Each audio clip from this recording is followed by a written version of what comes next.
మీ బాధ్యత ఈ భూమి మీద బైబిల్ సత్యము నిలబడాలంటే మీ టార్గెట్ ఏంటో తెలుసా? రాబో తరాన్ని నిలబెట్టండి. చాలా మంది అండి సువార్త అని అనేక ప్రాంతాలకు వెళ్ళిపోతున్నారు. తప్పేం లేదు, వెళ్ళండి. అనేక వీధులలో తిరుగుతున్నారు, ఇంకా మంచిది, వెళ్ళండి. కానీ ఒకటి గుర్తుపెట్టుకోండి, యేసుక్రీస్తు పేరు తెలియని మనిషి గాని, పేరు తెలియని స్థలం గాని, పేరు తెలియని జనం గాని ఈ భూమి మీద ఉందా? మరి మీరు వెళ్ళి ఎవరికి చెప్తారు?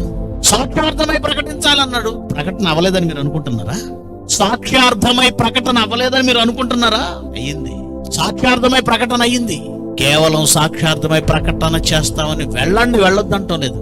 కేవలం అలా సాక్ష్యార్థమై ప్రకటన చేసి వస్తున్న మనం ఒక బాధ్యతను మర్చిపోయాం. అది జ్ఞాపకం చేస్తున్నాను. అదేంటో తెలుసా? మీ కడుపును పుట్టిన పిల్లలు ఉన్నారే, వాళ్ళు సాక్ష్యార్థమై ప్రకటింపబడిన వాళ్ళు ఉన్నారే, వాళ్ళు ఎన్నరు. మీ కడుపును పుట్టిన పిల్లలు ఉన్నారే, వాళ్ళు మీ మాట వింటారు.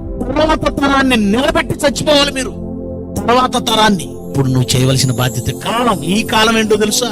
నీతిమంతుడైన వాడిని ఇంకను వాడు నీతిని విడిచిపోయే పరిస్థితి. నీతిమంతుడైన వాడిని కాపాడుకో. పరిశుద్ధుడైన వాడిని ఇంకను ప్రభు వచ్చేంత వరకు వాడు పరిశుద్ధుడిగా ఉండాలి. అంటే ఈ కాలంలో నీకున్న బాధ్యత ఏంటో తెలుసా? బయట వాళ్ళకి సాక్షాత్తం ప్రకటించావా? ఓకే, ప్రకటించు. ఎక్కువ కాన్సన్ట్రేషన్ వాళ్ళు కాదు. నీ కడుపును పుట్టిన పిల్లలు ఉన్నారే, తరం నిలబడాలి. ఆ తరాన్ని నువ్వు నిలబెట్టాలి.